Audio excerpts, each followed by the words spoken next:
moo seen liggéey gars yi mais benn xew-xew bu yéeme ba nga xam ne mi ngi am fii ci Touba Jannatul Mahwa ci marché Jannatul bi ci dépôt tapis rouge bi tak lu métti ñu ngi xool képp koo xam ne yaa ngi gis suñu image le reste waaye na waa Sapor ñëw jàpp ci liggéey parce que tak bi waa Sapor dañu ñu mën dara quoi pour ñu seetaan nañu ñëw ñu fay ko merci à vous. daal di am tey jii nee nañu benn dépôt bu defi marchandise fa la lakk gu commencé daal di tas nag yaatu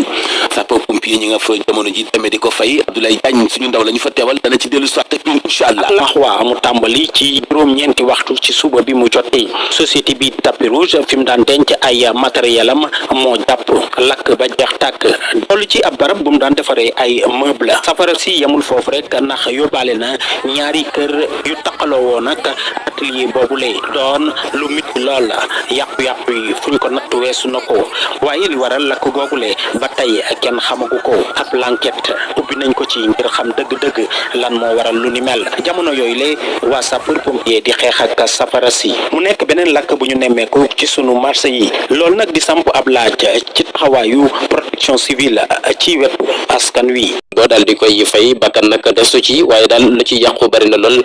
gi nag ñi ngay xam ne ni police ubbi na ci planquette jamono jile.